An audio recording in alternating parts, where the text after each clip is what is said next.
ಈ ದೇಶದಲ್ಲಿ ಕಾನೂನು ಎಲ್ಲರಿಗೂ ಒಂದೇ. ಅವನು ಕಮಾಂಡರ್ ಆಗಿದ್ದರೂ ಅಷ್ಟೇ, ಪ್ರಧಾನಿ ಆಗಿದ್ದರೂ ಅಷ್ಟೇ, ಸೈನ್ಯಾಧಿಕಾರಿ ಆಗಿದ್ದರೂ ಅಷ್ಟೇ. ಈ ದೇಶದ ಸಂವಿಧಾನ ಮತ್ತು ಕಾನೂನು ಯಾರನ್ನೂ ಬಿಟ್ಟಿದ್ದೇನಲ್ಲ, ಯಾರನ್ನೇನು ಹೊರತುಪಡಿಸಿದ್ದೇನಲ್ಲ. ಅವ ಮಾಡಿದ ಕರ್ಮಕಾಂಡ ಎಂಥದ್ದು ಅಂದರೆ, ಕರ್ನಾಟಕವನ್ನು, ಕನ್ನಡಿಗರನ್ನು, ಬೆಂಗಳೂರನ್ನ ರಾಷ್ಟ್ರ ಮಟ್ಟದಲ್ಲಿ ಕೆಟ್ಟದಾಗಿ ರಾಷ್ಟ್ರೀಯ ಪತ್ರಿಕೆಗಳು ಮತ್ತು ಮಾಧ್ಯಮಗಳು ಕನ್ನಡಿಗರನ್ನ ವಿಚಿತ್ರವಾಗಿ ಚಿತ್ರಿಸುವಂಥ ಕೆಲಸವನ್ನು ಮಾಡಿದ್ದು.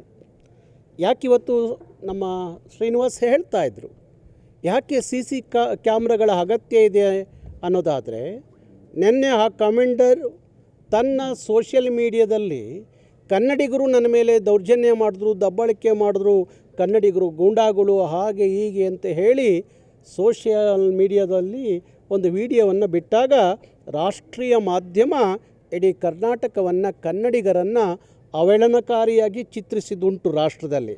ಆದರೆ ಸಿ ಸಿ ಕ್ಯಾಮ್ರಾವನ್ನು ತೆಗೆದು ನೋಡಿದಾಗ ಆ ದೊಡ್ಡ ಕಳ್ಳನಾಯಕ ಯಾರು ಅಂದರೆ ಆ ಕಮಾಂಡರ್ ಆಗಿದ್ದ.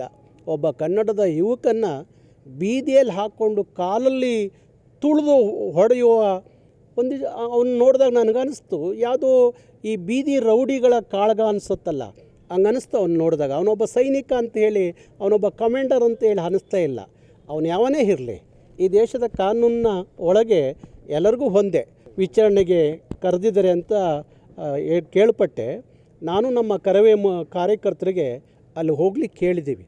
ಅವನಿಗೆ ಗೊತ್ತಾಗಬೇಕು ಕನ್ನಡಿಗರು ಎಂಥವ್ರು ಅಂತ ಗೊತ್ತಾಗಬೇಕು. ಹಾಗಾಗಿ ಕರ್ನಾಟಕಕ್ಕೆ ಬಂದವರು ಕನ್ನಡದ ಭಾಷೆ ಸಂಸ್ಕೃತಿಯ ಜೊತೆಯಲ್ಲಿ ಕನ್ನಡಿಗರಲ್ಲಿ ಬೆರೆತು ಬದುಕಬೇಕು ಹೊರತು ನಿಮ್ಮ ಭಾಷೆ, ನಿಮ್ಮ ಸಂಸ್ಕೃತಿ, ನಿಮ್ಮ ಅಹಂಕಾರ, ದುರಹಂಕಾರ, ನಿಮ್ಮ ದಾದಾಗಿರಿ ಕರ್ನಾಟಕದ ನೆಲದಲ್ಲಿ ನಡೀಲಿಕ್ಕೆ ಕರ್ನಾಟಕ ರಕ್ಷಣಾ ವೇದಿಕೆ ಬಿಡಲ್ಲ ಅನ್ನುವ ಎಚ್ಚರಿಕೆಯನ್ನು ಅವರಿಗೆ ಕೊಟ್ಟಿದ್ದೀವಿ. ಹಾಗಾಗಿ ನಾನು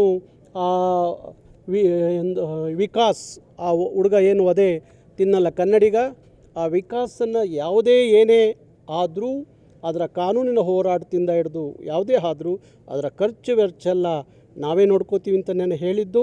ಆದರೆ ನಾನು ನನ್ನ ಎಲ್ಲ ಪೊಲೀಸ್ ಅಧಿಕಾರಿಗಳ ಜೊತೆಯಲ್ಲಿ ಮಾತಾಡಿ ಅವ್ರನ್ನ ಬಿಡುಗಡೆಗೊಳಿಸುವಂಥ ಕೆಲಸವನ್ನು ಮಾಡಿದೆ. ಹಾಗಾಗಿ ಕರ್ನಾಟಕದಲ್ಲಿ ಯಾವ ಭಾಷಿಕರು ಇಲ್ಲಿ ವಲಸೆ ಬಂದಿದ್ದಾರೆ ಅವರು ಕರ್ನಾಟಕದ ಭಾಷೆ, ಸಂಸ್ಕೃತಿ ಮತ್ತು ಜನರ ಜೊತೆಯಲ್ಲಿ ಬೆರೆತು ಬದುಕಬೇಕು ಹೊರತು ದುರಹಂಕಾರದ ವರ್ತನೆ ಇಲ್ಲಿ ನಡೆಯಲ್ಲ ಅನ್ನುವ ಎಚ್ಚರಿಕೆಯನ್ನು ಕೊಡ್ತೀನಿ. ಈ ದೇಶದಲ್ಲಿ ಕಾನೂನು ಎಲ್ಲರಿಗೂ ಒಂದೇ. ಅವನು ಕಮಾಂಡರ್ ಆಗಿದ್ದರೂ ಅಷ್ಟೇ, ಪ್ರಧಾನಿ ಆಗಿದ್ದರೂ ಅಷ್ಟೇ, ಸೈನ್ಯಾಧಿಕಾರಿ ಆಗಿದ್ದರೂ ಅಷ್ಟೇ. ಈ ದೇಶದ ಸಂವಿಧಾನ ಮತ್ತು ಕಾನೂನು ಯಾರನ್ನೂ ಬಿಟ್ಟಿದ್ದೇನಲ್ಲ, ಯಾರನ್ನೇನು ಹೊರತುಪಡಿಸಿದ್ದೇನಲ್ಲ. ಅವ ಮಾಡಿದ ಕರ್ಮಕಾಂಡ ಎಂಥದ್ದು ಅಂದರೆ, ಕರ್ನಾಟಕವನ್ನು, ಕನ್ನಡಿಗರನ್ನು, ಬೆಂಗಳೂರನ್ನ ರಾಷ್ಟ್ರ ಮಟ್ಟದಲ್ಲಿ ಕೆಟ್ಟದಾಗಿ ರಾಷ್ಟ್ರೀಯ ಪತ್ರಿಕೆಗಳು ಮತ್ತು ಮಾಧ್ಯಮಗಳು ಕನ್ನಡಿಗರನ್ನ ವಿಚಿತ್ರವಾಗಿ ಚಿತ್ರಿಸುವಂಥ ಕೆಲಸವನ್ನು ಮಾಡಿದ್ದು. ಯಾಕಿವತ್ತು ನಮ್ಮ ಶ್ರೀನಿವಾಸ್ ಹೇಳ್ತಾ ಇದ್ದರು, ಯಾಕೆ ಸಿ ಕ್ಯಾಮ್ರಾಗಳ ಅಗತ್ಯ ಇದೆ ಅನ್ನೋದಾದರೆ, ನಿನ್ನೆ ಆ ಕಮಾಂಡರ್ ತನ್ನ ಸೋಷಿಯಲ್ ಮೀಡಿಯಾದಲ್ಲಿ ಕನ್ನಡಿಗರು ನನ್ನ ಮೇಲೆ ದೌರ್ಜನ್ಯ ಮಾಡಿದ್ರು, ದಬ್ಬಾಳಿಕೆ ಮಾಡಿದ್ರು, ಕನ್ನಡಿಗರು ಗೂಂಡಾಗಳು ಹಾಗೆ ಹೀಗೆ ಅಂತ ಹೇಳಿ ಸೋಷಿಯಲ್ ಮೀಡಿಯಾದಲ್ಲಿ ಒಂದು ವಿಡಿಯೋವನ್ನು ಬಿಟ್ಟಾಗ ರಾಷ್ಟ್ರೀಯ ಮಾಧ್ಯಮ ಇಡೀ ಕರ್ನಾಟಕವನ್ನು, ಕನ್ನಡಿಗರನ್ನು ಅವಹೇಳನಕಾರಿಯಾಗಿ ಚಿತ್ರಿಸಿದುಂಟು ರಾಷ್ಟ್ರದಲ್ಲಿ. ಆದರೆ ಸಿ ಸಿ ಕ್ಯಾಮ್ರಾವನ್ನು ತೆಗೆದು ನೋಡಿದಾಗ ಆ ದೊಡ್ಡ ಕಳ್ಳನಾಯಕ ಯಾರು ಅಂದರೆ ಆ ಕಮಾಂಡರ್ ಆಗಿದ್ದ. ಒಬ್ಬ ಕನ್ನಡದ ಯುವಕನ್ನು ಬೀದಿಯಲ್ಲಿ ಹಾಕ್ಕೊಂಡು ಕಾಲಲ್ಲಿ ತುಳಿದು ಹೊಡೆಯುವ ಒಂದು ಅವನು ನೋಡಿದಾಗ ನನಗನ್ನಿಸ್ತು, ಯಾವುದೋ ಈ ಬೀದಿ ರೌಡಿಗಳ ಕಾಳಗ ಅನಿಸುತ್ತಲ್ಲ, ಹಂಗನ್ನಿಸ್ತು ಅವ್ನು ನೋಡಿದಾಗ. ಅವನೊಬ್ಬ ಸೈನಿಕ ಅಂತೇಳಿ, ಅವನೊಬ್ಬ ಕಮಾಂಡರ್ ಅಂತೇಳಿ ಅನ್ನಿಸ್ತಾ ಇಲ್ಲ. ಅವನು ಯಾವನೇ ಇರಲಿ, ಈ ದೇಶದ ಕಾನೂನಿನ ಒಳಗೆ ಎಲ್ಲರಿಗೂ ಒಂದೇ. ವಿಚಾರಣೆಗೆ ಕರೆದಿದ್ದಾರೆ ಅಂತ ಕೇಳ್ಪಟ್ಟೆ. ನಾನು ನಮ್ಮ ಕಾರ್ಯಕರ್ತರಿಗೆ ಅಲ್ಲಿ ಹೋಗ್ಲಿಕ್ಕೆ ಕೇಳಿದ್ದೀವಿ. ಅವನಿಗೆ ಗೊತ್ತಾಗಬೇಕು ಕನ್ನಡಿಗರು ಎಂಥವ್ರು ಅಂತ ಗೊತ್ತಾಗಬೇಕು. ಹಾಗಾಗಿ ಕರ್ನಾಟಕಕ್ಕೆ ಬಂದವರು ಕನ್ನಡದ ಭಾಷೆ ಸಂಸ್ಕೃತಿಯ ಜೊತೆಯಲ್ಲಿ ಕನ್ನಡಿಗರಲ್ಲಿ ಬೆರೆತು ಬದುಕಬೇಕು ಹೊರತು ನಿಮ್ಮ ಭಾಷೆ, ನಿಮ್ಮ ಸಂಸ್ಕೃತಿ, ನಿಮ್ಮ ಅಹಂಕಾರ, ದುರಹಂಕಾರ, ನಿಮ್ಮ ದಾದಾಗಿರಿ ಕರ್ನಾಟಕದ ನೆಲದಲ್ಲಿ ನಡೀಲಿಕ್ಕೆ ಕರ್ನಾಟಕ ರಕ್ಷಣಾ ವೇದಿಕೆ ಬಿಡಲ್ಲ ಅನ್ನುವ ಎಚ್ಚರಿಕೆಯನ್ನು ಅವರಿಗೆ ಕೊಟ್ಟಿದ್ದೀವಿ. ಹಾಗಾಗಿ ನಾನು ಆ ವಿಕಾಸ್ ಆ ಹುಡುಗ ಏನು ಅದೇ ತಿನ್ನಲ್ಲ ಕನ್ನಡಿಗ, ಆ ವಿಕಾಸನ್ನು ಯಾವುದೇ ಏನೇ ಆದರೂ ಅದರ ಕಾನೂನಿನ ಹೋರಾಟದಿಂದ ಹಿಡಿದು ಯಾವುದೇ ಆದರೂ ಅದರ ಖರ್ಚು ವೆಚ್ಚ ಎಲ್ಲ ನಾವೇ ನೋಡ್ಕೋತೀವಿ ಅಂತ ನಾನು ಹೇಳಿದ್ದು. ಆದರೆ ನಾನು ನೆನ್ನೆ ಎಲ್ಲ ಪೊಲೀಸ್ ಅಧಿಕಾರಿಗಳ ಜೊತೆಯಲ್ಲಿ ಮಾತಾಡಿ ಅವ್ರನ್ನ ಬಿಡುಗಡೆಗೊಳಿಸುವಂಥ ಕೆಲಸವನ್ನು ಮಾಡಿದೆ. ಹಾಗಾಗಿ ಕರ್ನಾಟಕದಲ್ಲಿ ಯಾವ ಭಾಷಿಕರು ಇಲ್ಲಿ ವಲಸೆ ಬಂದಿದ್ದಾರೆ ಅವರು ಕರ್ನಾಟಕದ ಭಾಷೆ, ಸಂಸ್ಕೃತಿ ಮತ್ತು ಜನರ ಜೊತೆಯಲ್ಲಿ ಬೆರೆತು ಬದುಕಬೇಕು ಹೊರತು ದುರಾಂಕಾರದ ವರ್ತನೆ ಇಲ್ಲಿ ನಡೆಯಲ್ಲ ಅನ್ನುವ ಎಚ್ಚರಿಕೆಯನ್ನು ಕೊಡ್ತೀನಿ. ಈ ದೇಶದಲ್ಲಿ ಕಾನೂನು ಎಲ್ಲರಿಗೂ ಒಂದೇ. ಅವನು ಕಮಾಂಡರ್ ಆಗಿದ್ದರೂ ಅಷ್ಟೇ, ಪ್ರಧಾನಿ ಆಗಿದ್ದರೂ ಅಷ್ಟೇ, ಸೈನ್ಯಾಧಿಕಾರಿ ಆಗಿದ್ದರೂ ಅಷ್ಟೇ. ಈ ದೇಶದ ಸಂವಿಧಾನ ಮತ್ತು ಕಾನೂನು ಯಾರನ್ನೂ ಬಿಟ್ಟಿದ್ದೇನಲ್ಲ, ಯಾರನ್ನೇನು ಹೊರತುಪಡಿಸಿದ್ದೇನಲ್ಲ.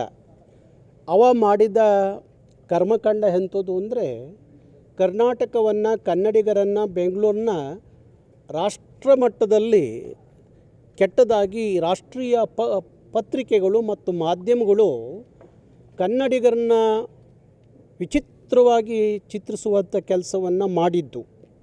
ಯಾಕಿವತ್ತು ನಮ್ಮ ಶ್ರೀನಿವಾಸ್ ಹೇಳ್ತಾ ಇದ್ದರು, ಯಾಕೆ CC ಕ್ಯಾಮ್ರಾಗಳ ಅಗತ್ಯ ಇದೆ ಅನ್ನೋದಾದರೆ, ನಿನ್ನೆ ಆ ಕಮಾಂಡರ್ ತನ್ನ ಸೋಷಿಯಲ್ ಮೀಡಿಯಾದಲ್ಲಿ ಕನ್ನಡಿಗರು ನನ್ನ ಮೇಲೆ ದೌರ್ಜನ್ಯ ಮಾಡಿದ್ರು, ದಬ್ಬಾಳಿಕೆ ಮಾಡಿದ್ರು, ಕನ್ನಡಿಗರು ಗೂಂಡಾಗಳು ಹಾಗೆ ಹೀಗೆ ಅಂತ ಹೇಳಿ ಸೋಷಿಯಲ್ ಮೀಡಿಯಾದಲ್ಲಿ ಒಂದು ವಿಡಿಯೋವನ್ನು ಬಿಟ್ಟಾಗ ರಾಷ್ಟ್ರೀಯ ಮಾಧ್ಯಮ ಇಡೀ ಕರ್ನಾಟಕವನ್ನು, ಕನ್ನಡಿಗರನ್ನು ಅವಹೇಳನಕಾರಿಯಾಗಿ ಚಿತ್ರಿಸಿದುಂಟು ರಾಷ್ಟ್ರದಲ್ಲಿ. ಆದರೆ CC ಕ್ಯಾಮ್ರಾವನ್ನು ತೆಗೆದು ನೋಡಿದಾಗ ಆ ದೊಡ್ಡ ಖಳನಾಯಕ ಯಾರು ಅಂದರೆ ಆ ಕಮಾಂಡರ್ ಆಗಿದ್ದ. ಒಬ್ಬ ಕನ್ನಡದ ಯುವಕನ್ನು ಬೀದಿಯಲ್ಲಿ ಹಾಕ್ಕೊಂಡು ಕಾಲಲ್ಲಿ ತುಳಿದು ಹೊಡೆಯುವ ಒಂದು ಅವನು ನೋಡಿದಾಗ ನನಗನ್ನಿಸ್ತು ಯಾವುದೋ ಈ ಬೀದಿ ರೌಡಿಗಳ ಕಾಳಗ ಅನಿಸುತ್ತಲ್ಲ, ಹಂಗನ್ನಿಸ್ತು ಅವ್ನು ನೋಡಿದಾಗ. ಅವನೊಬ್ಬ ಸೈನಿಕ ಅಂತ ಹೇಳಿ, ಅವನೊಬ್ಬ ಕಮಾಂಡರ್ ಅಂತ ಹೇಳಿ ಅನ್ನಿಸ್ತಾ ಇಲ್ಲ. ಅವನು ಯಾವನೇ ಇರಲಿ, ಈ ದೇಶದ ಕಾನೂನಿನ ಒಳಗೆ ಎಲ್ಲರಿಗೂ ಒಂದೇ. ವಿಚಾರಣೆಗೆ ಕರೆದಿದ್ದಾರೆ ಅಂತ ಕೇಳ್ಪಟ್ಟೆ. ನಾನು ನಮ್ಮ ಕರವೇ ಕಾರ್ಯಕರ್ತರಿಗೆ ಅಲ್ಲಿ ಹೋಗ್ಲಿಕ್ಕೆ ಕೇಳಿದ್ದೀವಿ. ಅವನಿಗೆ ಗೊತ್ತಾಗಬೇಕು ಕನ್ನಡಿಗರು ಎಂಥವ್ರು ಅಂತ ಗೊತ್ತಾಗಬೇಕು. ಹಾಗಾಗಿ ಕರ್ನಾಟಕಕ್ಕೆ ಬಂದವರು ಕನ್ನಡದ ಭಾಷೆ, ಸಂಸ್ಕೃತಿಯ ಜೊತೆಯಲ್ಲಿ ಕನ್ನಡಿಗರಲ್ಲಿ ಬೆರೆತು ಬದುಕಬೇಕು ಹೊರತು ನಿಮ್ಮ ಭಾಷೆ, ನಿಮ್ಮ ಸಂಸ್ಕೃತಿ, ನಿಮ್ಮ ಅಹಂಕಾರ, ದುರಹಂಕಾರ, ನಿಮ್ಮ ದಾದಾಗಿರಿ ಕರ್ನಾಟಕದ ನೆಲದಲ್ಲಿ ನಡೀಲಿಕ್ಕೆ ಕರ್ನಾಟಕ ರಕ್ಷಣಾ ವೇದಿಕೆ ಬಿಡಲ್ಲ ಅನ್ನುವ ಎಚ್ಚರಿಕೆಯನ್ನು ಅವರಿಗೆ ಕೊಟ್ಟಿದ್ದೀವಿ. ಹಾಗಾಗಿ ನಾನು ವಿಕಾಸ್ ಆ ಹುಡುಗ ಏನು ಅದೇ ತಿನ್ನಲ್ಲ ಕನ್ನಡಿಗ, ಆ ವಿಕಾಸನ್ನು ಯಾವುದೇ ಏನೇ ಆದರೂ ಅದರ ಕಾನೂನಿನ ಹೋರಾಟದಿಂದ ಹಿಡಿದು ಯಾವುದೇ ಆದರೂ ಅದರ ಖರ್ಚು ವೆಚ್ಚ ಎಲ್ಲ ನಾವೇ ನೋಡ್ಕೋತೀವಿ ಅಂತ ನಾನು ಹೇಳಿದ್ದು.